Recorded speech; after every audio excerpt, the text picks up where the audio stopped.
What is the creepiest disappearance case that you know about? Brandon Lawson. He ran out of gas on the highway in the middle of the night and called his brother to come help him. Shortly after, he called 911 and reported that someone had chased him into the woods and that he needed police. Eventually, his brother and one police officer arrive at the scene and find his truck abandoned, but no sign of Brandon. Brandon calls his brother and says he's bleeding and is 10 minutes away from his truck. That was the last anyone ever heard from him, and searches of the area turned up empty. Next story. The Jameson family. The Jameson family, 2 adults, 1 young daughter, was interested in purchasing a lot of land in Oklahoma.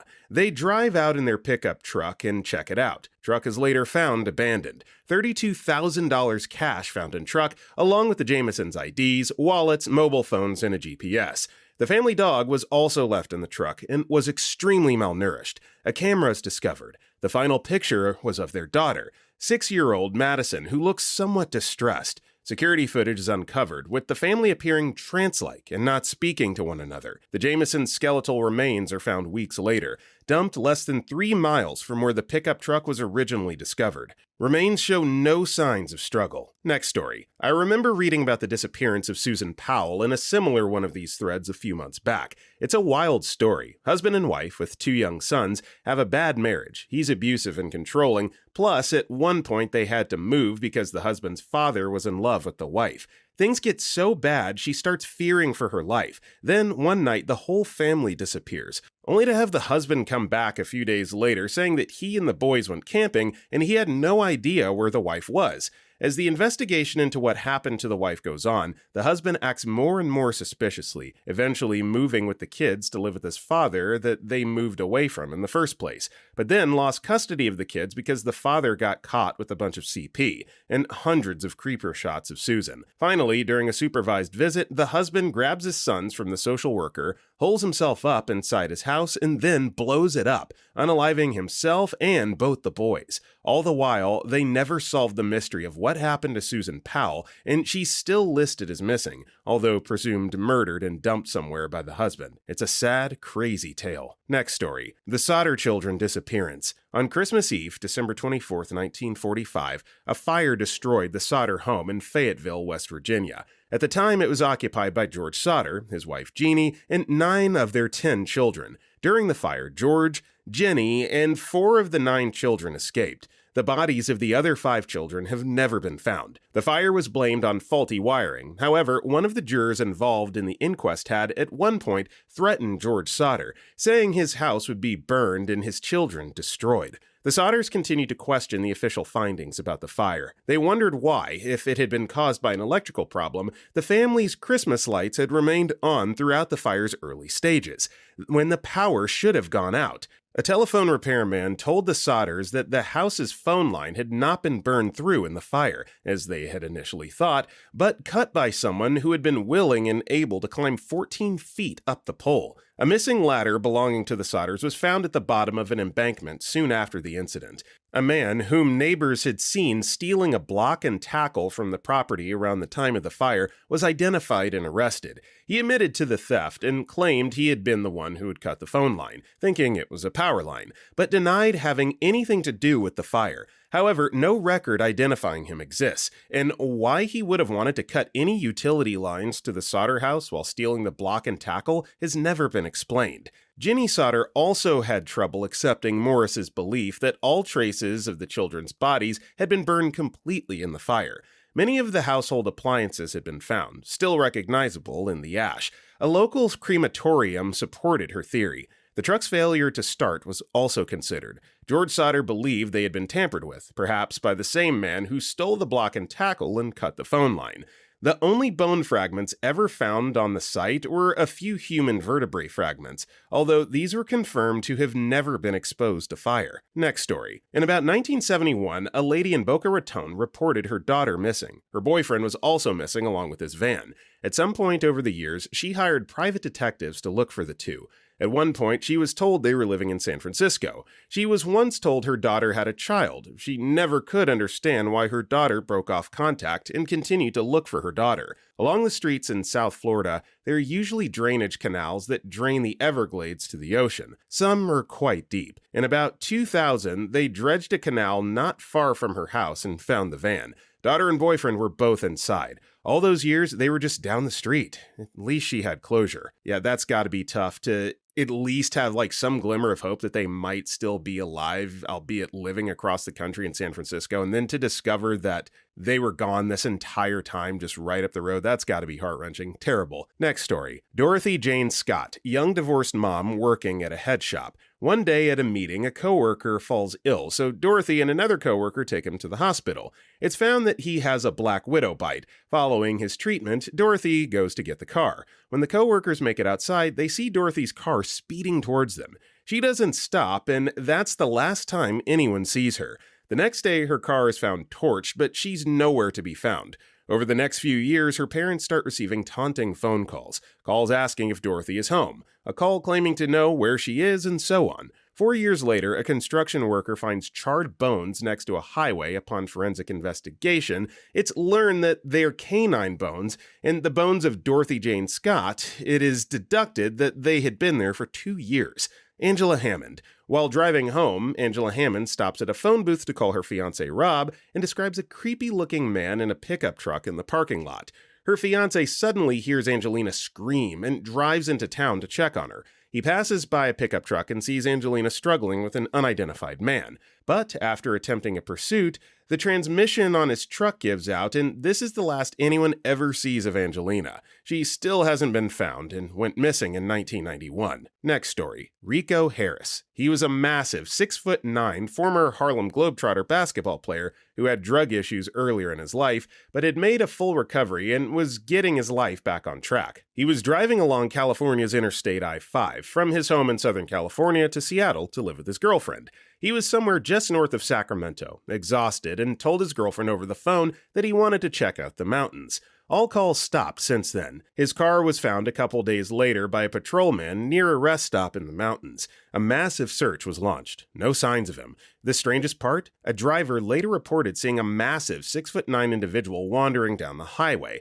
just a mile from where the car was found. A week later, a search was relaunched. Massive size 17 footprints were found in the ground that were not there before. They were getting very close, and then nothing. No trace, no body, nothing. Where did Rico go the first time he disappeared? Where was he for an entire week, and where did he disappear to again? The fact that someone could disappear twice is what makes this so damn mystifying to me. Okay, so I had to do a little bit of side research on this one. Definitely jumped down the rabbit hole, interrupting my recording here today, but this is truly fascinating. Obviously mysterious and sad, but this is absolutely the material of a documentary or a movie. What a weird, bizarre story about Rico Harris. Next story. General, the highway of tears, murders, and disappearances. The fact that multiple serial killers may have been operating along the same desolate stretch of highway.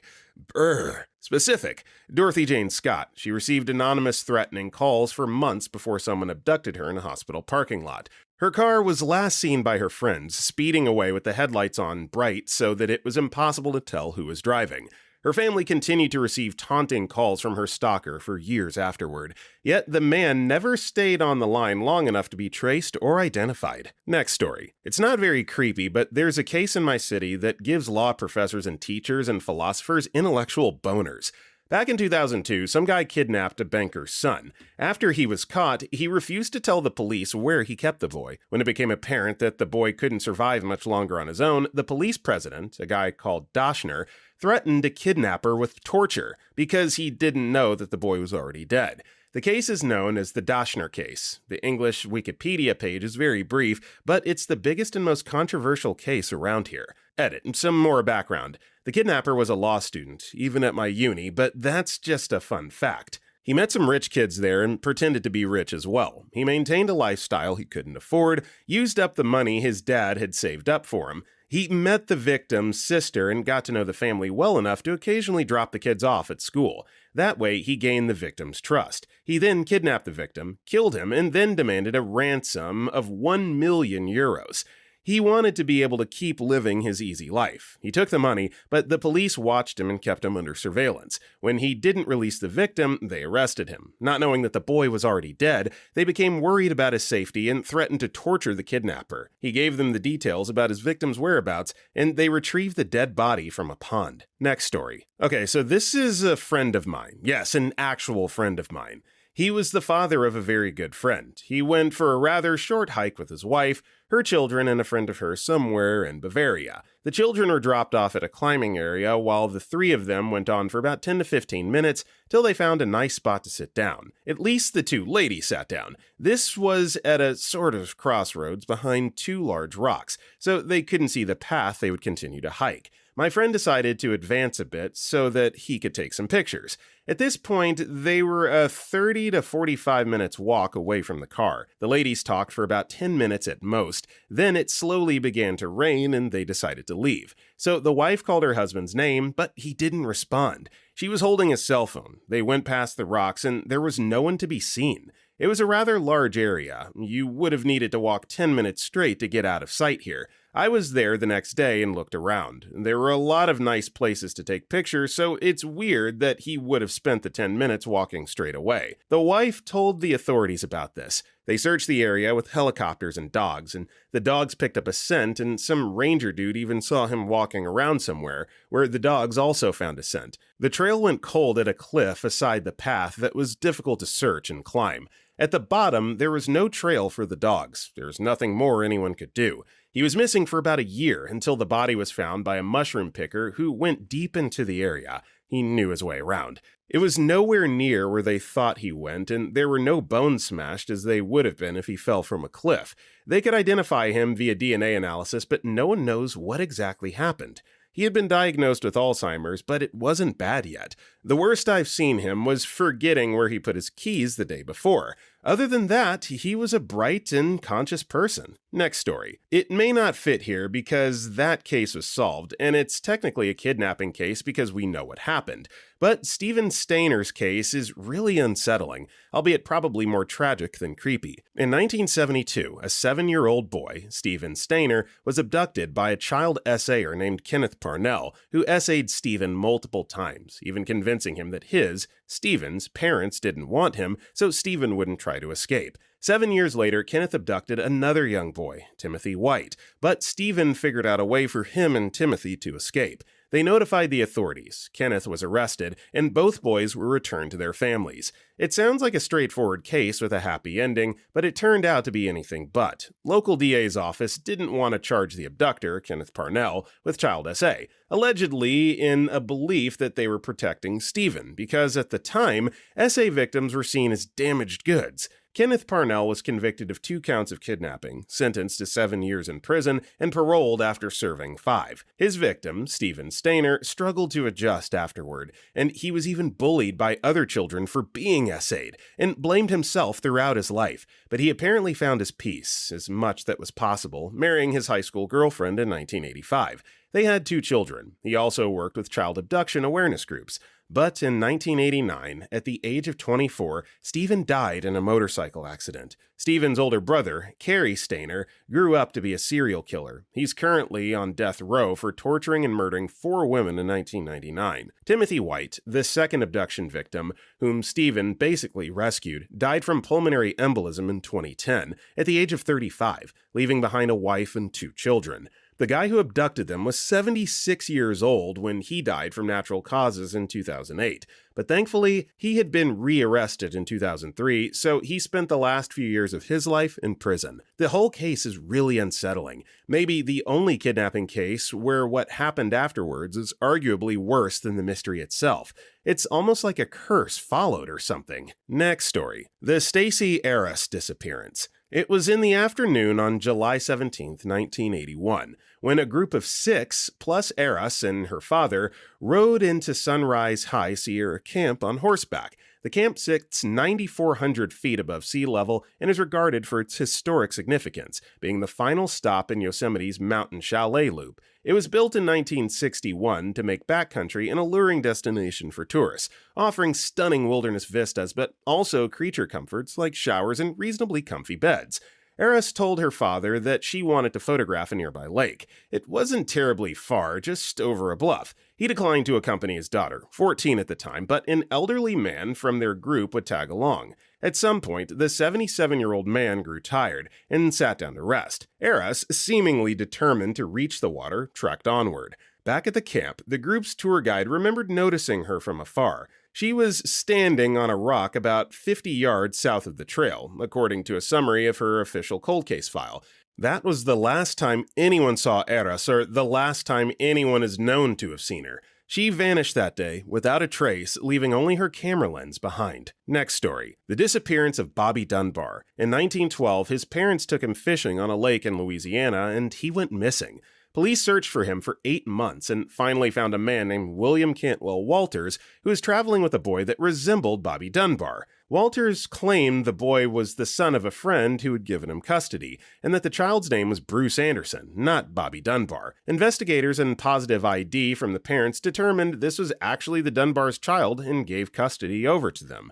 The town had a parade for Bobby Dunbar's return. During the trial with the Dunbars and Walters, a woman named Julia Anderson came to defend Walters, asserting this was her son Bruce and she had given Walters custody. The courts dismissed her because she had 3 children out of wedlock. It was 1912, and 2 were already deceased. The trial being in Mississippi and her being a very poor woman from North Carolina, she gave up on fighting the case. Then, 9 years ago, in 2008, one of Bobby Dunbar's granddaughters had a DNA test done. She compared her grandfather's DNA to his own brother's. They were not related. Next story. Really late to the party and not the creepiest, but definitely creepy. A kid in my high school disappeared after a heavy night of snow. Since he had to walk home every day, about 5 miles, police thought that he had gotten lost in one of the fields he crossed. Since the snow was almost a foot deep on some of the fields, there was nothing they could do except wait for the snow to clear. I believe there were some people who tried searching the fields, but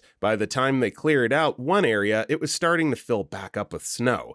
And I also believe the landowners didn't want them in the fields without the police. So, come January, the snow had mostly cleared and police started looking again. Pretty quickly, they found almost all the kid's clothing apart from his shoes and his backpack. Now, they were certain he was dead. Nobody could survive in the cold, especially in the middle of a field with nothing for 2 miles around him. Fast forward a year, and it's starting to snow again. Not as heavy as the year before, but still 2 to 3 inches deep. A girl walking her dog, or more accurately, the dog itself, found a pair of boots with human feet in them poking out of the snow. No connections were really made until a backpack was found nearby the police, which contained all of the boy's possessions. DNA from what was left of the feet found that it was indeed the boy who went missing. If I recall correctly, a DNA test proved that it was the boy. And what's even stranger is his left foot was cut clean with a blade, and his right was mangled and chewed, as if it had been bitten or chewed off. Edit. I haven't been able to find the article.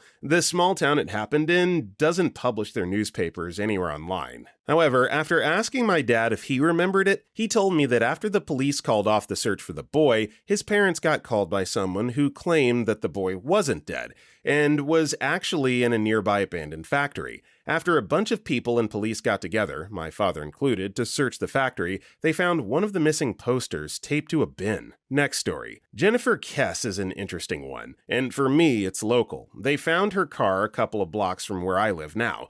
Basically, in 2006, Jennifer Kesse was last seen leaving work one evening. She talked to her boyfriend on the phone that night at around 10. Then, next morning, after she failed to show up to work, it was discovered that she was apparently abducted, either from her apartment or its parking lot shortly before work.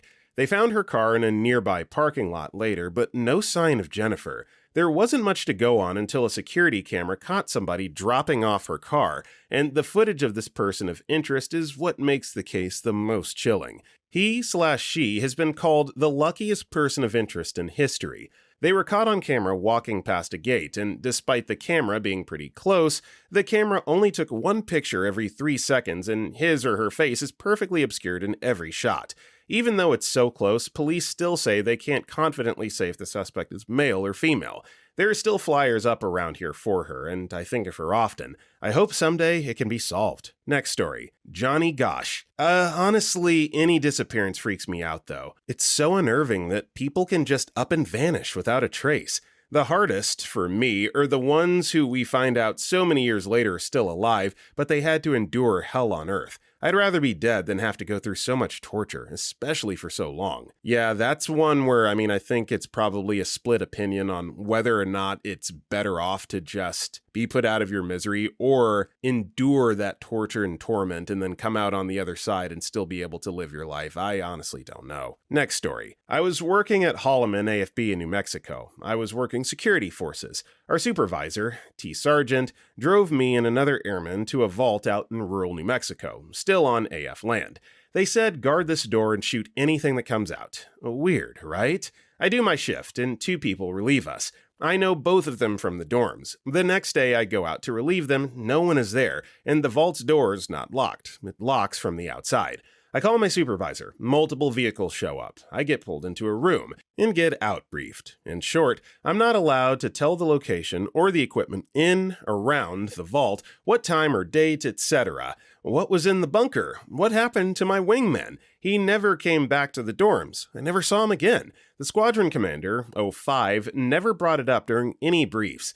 Usually when people cross-trained or transferred, it was made public and we had going-away parties. If any airman died, we had an honor guard funeral. Nothing for these 2 that went missing. TLDR, shady U.S. military being shady. Next story. The murder of Dorothy Ann Scott. Essentially, she was being stalked by somebody who claimed to be in love with her and would not leave her alone. The calls were innocent at first, but became more demanding and angry as time went on. Dorothy, of course, quite understandably, became more stressed out and in fear of her life. She had even taken up a self-defense class at a local community shelter. The last anybody ever heard from her was over 30 years ago. A coworker had been bitten by a poisonous spider, and she and another coworker, also a woman, drove him to a nearby Arizona hospital to receive proper medical treatment.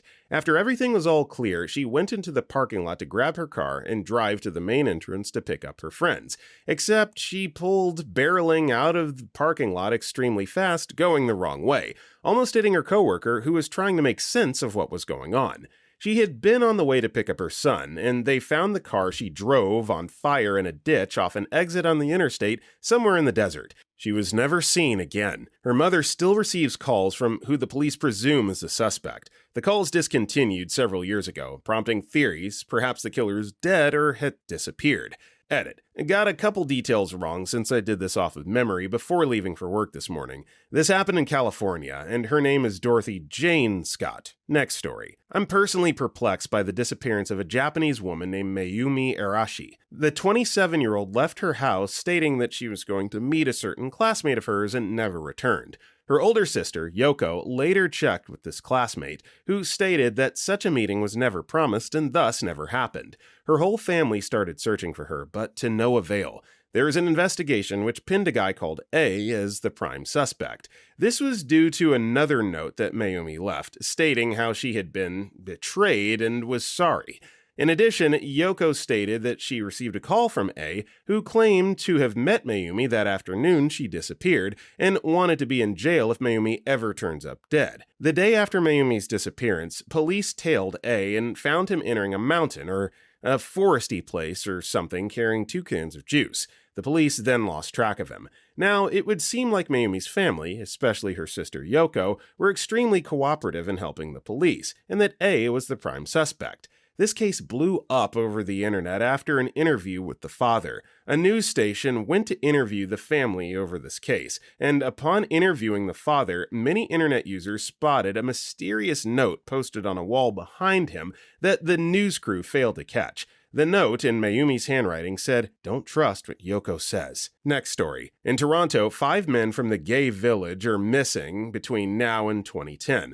Police haven't officially found anything linking them directly, but all of them frequented the village, and they share a common demographic. All of them were active on gay dating apps, and 3 of the men are the same ethnicity. Police suspect foul play, but say there's no proof of a serial killer, but many beg to differ, including a U of T criminology professor who believes that these cases show historically classic red flags of a serial killer. What freaks me out is how they vanished completely in such a densely populated area, but it's also arguable that there's a problem with the way the police are handling it. Still, if this is a serial killer, then this is clearly someone who knows what they're doing. Next story. Brandon Lawson. I remember visiting a Facebook page his family set up for him and seeing pictures of him with his kids and his wife, and I nearly broke down into tears.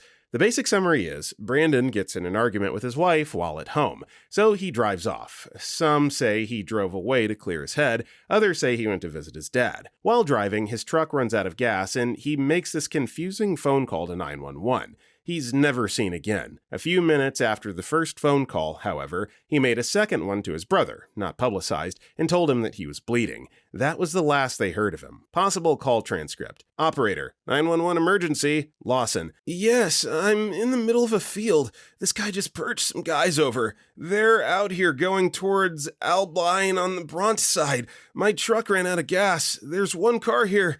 The guy chased him into the woods. Please hurry. Okay, run that by me one more. There's one guy talking to them. I totally ran into him. You ran into them. Okay. Just the first guy. Do you need an ambulance? Yeah, no, I need the cops. Okay, is anybody hurt? Hello? Hello? Next story. Everyone in Minnesota knows about Jacob Wetterling, 11-year-old kid out riding a bicycle with his brother and his friend. And this guy comes out with a gun and stops them and makes them all lie down on the ground. He sends Jacob's brother off running, telling him he'll shoot him if he looks back, and then gets a look at Jacob and his friend before choosing Jacob and sending his friend running the way he'd sent the brother.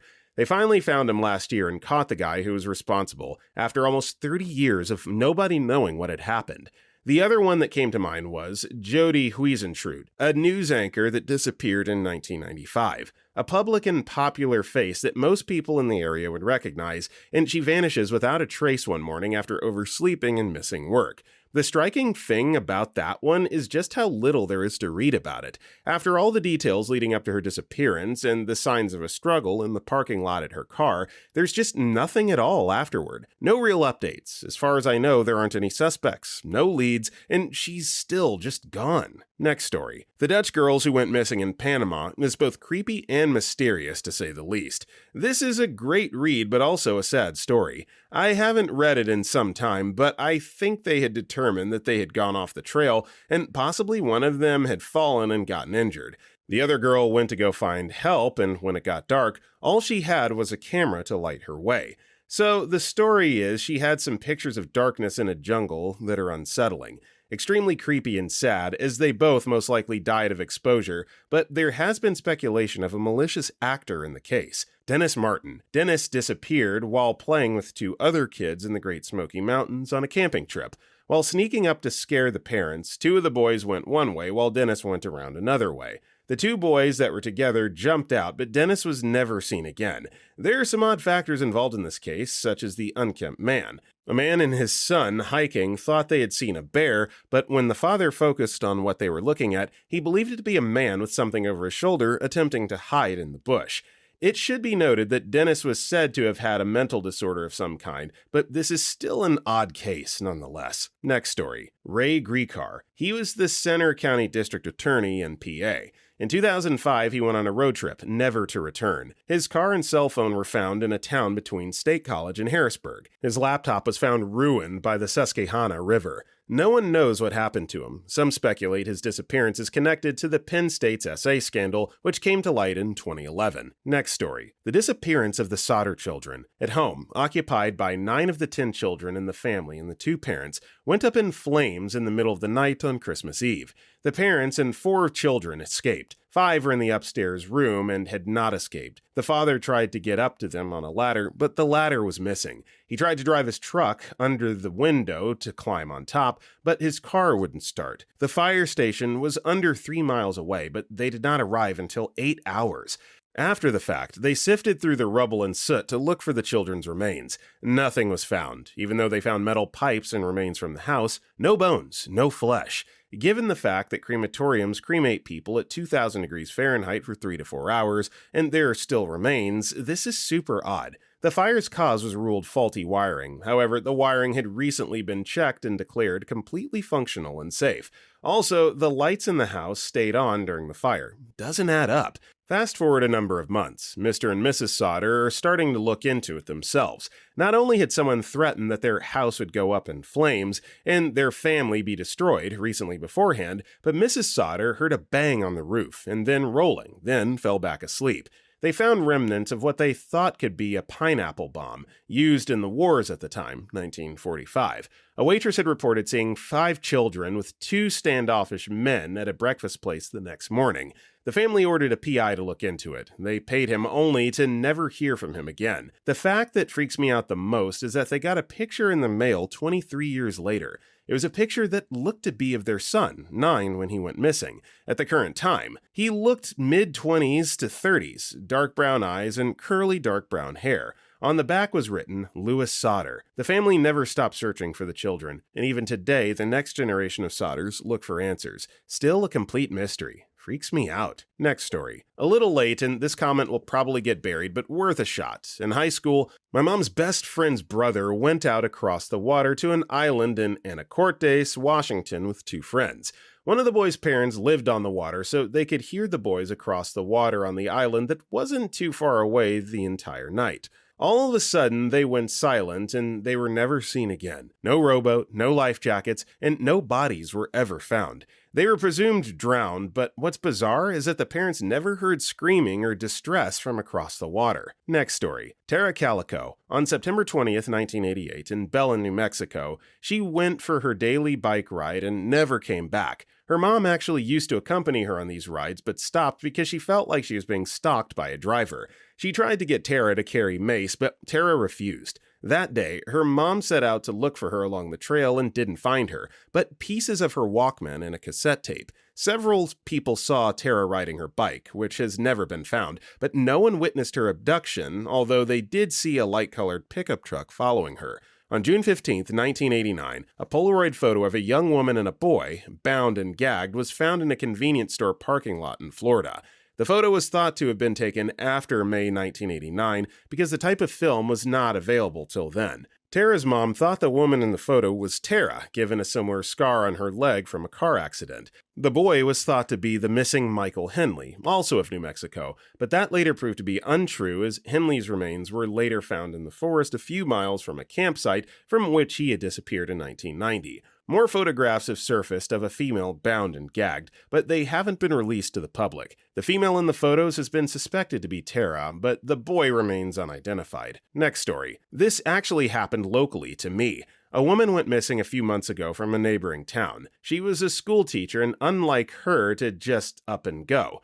Her husband tried saying she's done weird crap like that before, then they find her car abandoned. Turns out she's filed a domestic violence claim against him before and tried to retract it. So we're all like, yeah, the husband killed her. A couple months go by and more stuff about this Looney Tune is popping up. Sound of a gunshot picked up by neighbor's security camera. Sounds of them yelling and him barking like a dog. It was weird.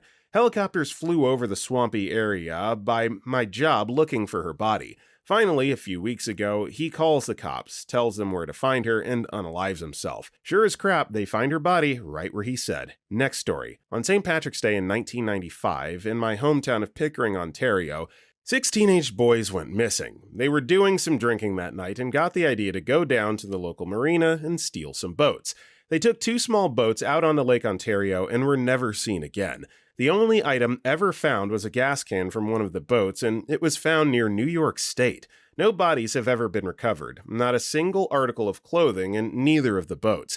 The search for them was extensive, spanning from the U.S. all the way up into northern Ontario. People speculated that they ran away, but there's no evidence to back that up. To this day, no one knows what happened to them. Yeah, the ocean is terrifying, man. I mean, obviously we all know that it composes, 97% of our planet? So it's like, if you're lost at sea, odds are you aren't going to be found, and that's just, that's nightmare fuel to be in that situation. Next story. I don't remember all of the details, but I'll try my best to tell tell it. It's local and 1 block away from me and happened less than a year ago. Okay, so Toni Anderson, who was a stripper, or worked at a strip club, was driving home after leaving the club. She was on the phone with a friend and she said something along the lines of, "Hold on, I'm getting pulled over again," and got pulled over by a police officer. She appeared slightly disoriented in the police video, and he let her go. In the link above her in the gas station, she seems kind of out of it, but doesn't appear super drunk. She goes missing. Her car is found in the river about 15 minutes away, and her body is later found, which, okay,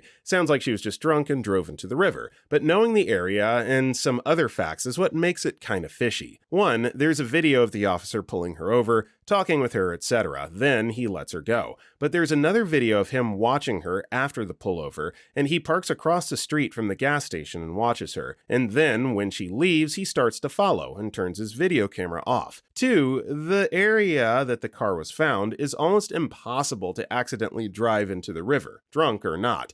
You have to try to get to it. Her windows were found rolled down, her headlights off, and her seatbelt off. This was winter, mind you, as well. Maybe she was meeting a client, as she had a Backpages account or something similar. There was damage to her car as well that could not have been caused by the water, and it wasn't in the police video of her being pulled over. Could have been an accident, and it's not really creepy per se, but there is for sure something that we don't know about it. Possibly the officer knew she used to escort and pulled her over and told her to go to this area and then killed her. Made it look like she drove her car in? There's just something we're missing. Next story. Angela Freeman, 17. She disappeared in 1993 in my small town in Mississippi. My mom and dad were a few of the last people to see her at Pizza Hut. She left alone after arguing with her ex-boyfriend about her being pregnant. Her car was found the next day off an abandoned bridge in the next town over. There were bloodstains in the car and signs of struggle surrounding it. They searched everywhere near where they had found the car, and her body was never recovered. Years later, my aunt was drinking with some guys, playing drinking games in Truth or Dare. One of the guys claimed to have been one of the people that killed Angela and hid her body in a rare breed of bat cave, where the police were not able to search due to the fact the bats are nearly extinct. He told my aunt that if she ever told anyone, he would kill her. She left immediately after. It's been 24 years, and her body has never been found. Next story. Riley Zickel. He was 21 and went missing in the Jefferson Wilderness area of Detroit, Oregon. He went on a day hike alone. His vehicle was found at the trailhead, but he's never been located. I only know of the case because my husband and I went on a hike to the Stallman Point Fire lookout and saw his missing poster. His vehicle was left sitting at the trailhead for months in case somehow he survived and made it to his car. So eerie, knowing at any point we could have passed his body on the trail because it's literal cliffs. He could be anywhere on the mountain. Next story. Boston's young men disappearances. We've had 11 young men aged 21 to 29 go missing in the last 10 years, all in the same exact circumstances and all in the same general area.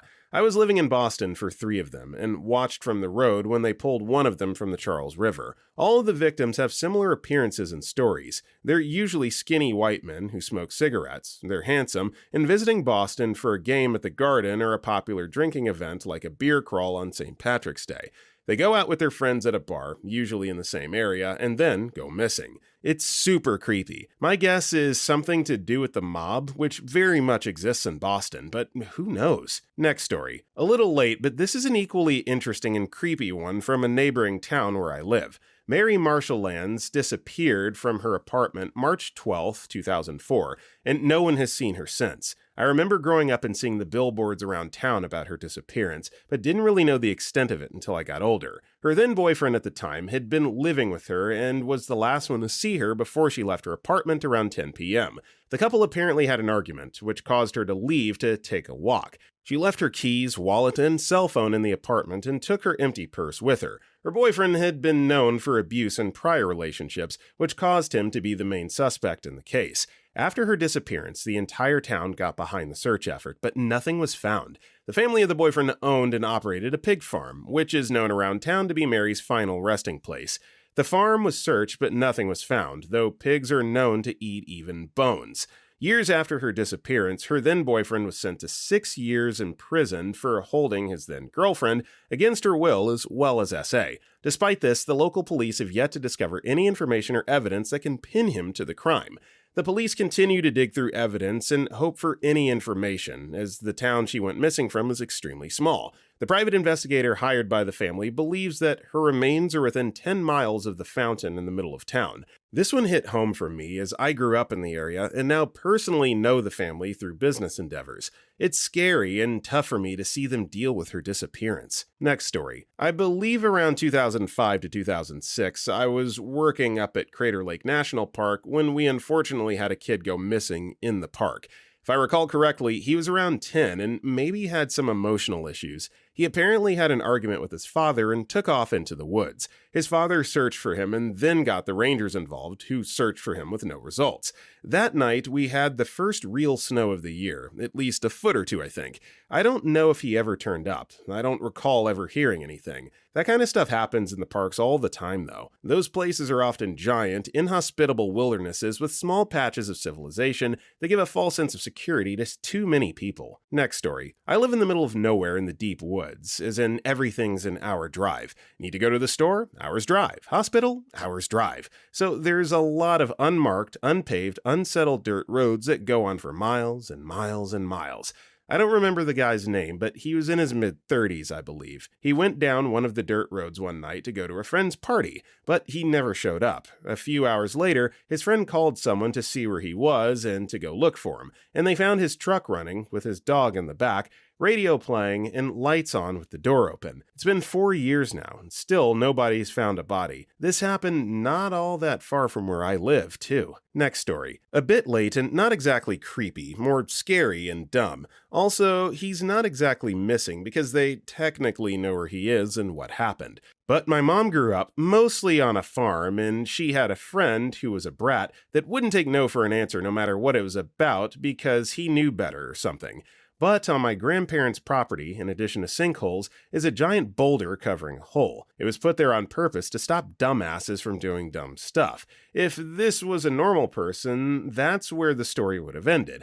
But as I already said, this kid wasn't the brightest or one to be deterred, so he and my mom are in the woods alone while parents are doing parent things. They come across the boulder and the kid doesn't believe that the hole is a bottomless pit, so my mom is trying to convince him not to, but he wants to take a quick look. So he goes around the rock and my mom hears a small scream after a few moments, so she runs around the boulder and can't find him. So she runs back home and tells parents. They call in rescue teams, and after they all pack him up, my mom was told that he was just hiding and they found him. Years later, my mom found out that they never found him even after descending over 1,000 feet straight down this hole, and they could find no trace of him, no sounds, nothing. And it's worse for my mom because she ran into that family again years later, like over a decade, and the mother of the kid just blows a gasket and starts screaming at my mom. And after the sister explained things, it all hit my mom. It was not a good day for her. Though in the end, I like to think that he at least got an answer to how bottomless that hole was. It's a sad story, but as I say, when you play stupid games, you earn stupid prizes, and that is just an absolutely moronic way to die. I'm sorry. Next story. It's not creepy per se, and it's not famous, but in September, my grandfather went missing in Silverdale, Washington. They found his car 80 miles away in Nia Bay, which is essentially a rocky, Indian reservation fishing town. No credit card activity, no phone usage, no money withdrawn, no prints on his car, and his keys were locked in the car, apparently. He had no mental health problems, no dementia, Alzheimer's, nothing. He took care of my grandmother, who shows signs of all that. His body washed up a few weeks ago, but there's no indication what happened to him. They couldn't identify him without my dad being there. It just freaks me out that he just showed up dead and no one knows what happened. My grandmother didn't want anything else done, so he's now cremated. I don't think we'll ever find out why he was so far away. Next story. The Sherri Papini case is a head-scratcher. 34-year-old Sherri Papini was allegedly abducted on November 2nd, 2016, while out jogging a mile from her home in Redding, California. She was found 3 weeks later on Thanksgiving Day, November 24th, having been freed by her captors at 4:30 that morning, still wearing restraints, on the side of County Road 17 near Interstate 5 in Yolo County, about 150 miles, 240 kilometers south of where she was reportedly kidnapped. She said she was kidnapped by two Hispanic women who kept their faces hidden. She was branded, beaten, and tortured and weighed less than 90 pounds when she was found. There's a lot of other weird rumors floating about. I'll try to link what I can. Next story. Two cases I follow on their subreddits are the Maura Murray, recently the subject of a 6-part series on Oxygen, and Amy Bradley, whose case was featured on Beth Holloway's show. Neither woman has ever been found. For me, the creepiest is the disappearance of 15-year-old Martin Allen in London, as it's closer to home. From Wikipedia, on the 5th of November 1979, Allen traveled home on the London Underground. His intention was to go see his older brother, but he needed to go home first in order to collect some money. At around 3:50 p.m., he said goodbye to some school friends on King's Cross Station and set off in the direction of the Piccadilly Line platform to travel home.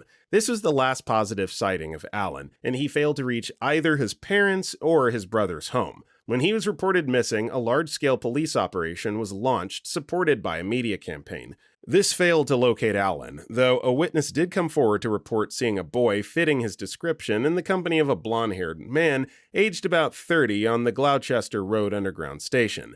The witness reported that the boy appeared nervous and distressed and that the man had his arm around the boy's shoulder. He also overheard the man tell the boy not to try to run when the pair left the train at Earl's Court Station. Identikit pictures of the man were widely circulated, but police were unable to identify him. In 1984, a book on the case was published. Inquiries continued, but there were no major developments. In 1998, it was reported that police in Liverpool, acting on a tip-off, had discovered a shrine dedicated to Martin at the home of an alleged predator. This bizarre development prompted a brief resurgence of interest in the case, but no new leads were forthcoming. The case was closed in the 1980s, but reopened in 2009 in light of new information. Allen's parents, Tom and Eileen, conceded they now had no hope of seeing him alive again, believing him to have been abducted. They stated their wish simply to know what had happened and why. The officer leading the new police investigation admitted that police were baffled by the case and that, despite a massive initial inquiry and a good response from the public,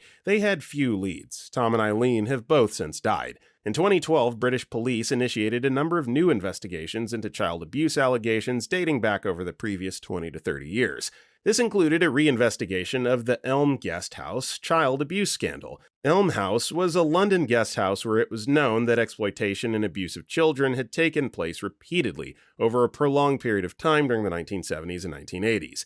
The location of Elm Guest House, along with the known predatory activities of the individuals involved there, have led to media speculation that Martin could have been abducted and later murdered by pedophiles active at the guest house around that time. Allen's brother Jeffrey alleged the detective responsible for the original 1979 investigation was told to stop the case and not take it further because someone will get hurt. Next story. In Italy, there's the mystery surrounding Emanuela Orlandi's disappearance. She was a young girl who randomly disappeared near her house and was never found, despite many reports of her being seen in different places. It's especially creepy if you consider that her father worked for the Vatican and the family resided in the Vatican City. But all Secret Service involvement was handled by the Vatican and kept undercover. Moreover, she was linked to a series of different political happenings, most notably either an involvement of the Vatican with the mafia and her father, or as a pawn to free Mehmet Ali Agca, the Turkish man who shot Pope John Paul II.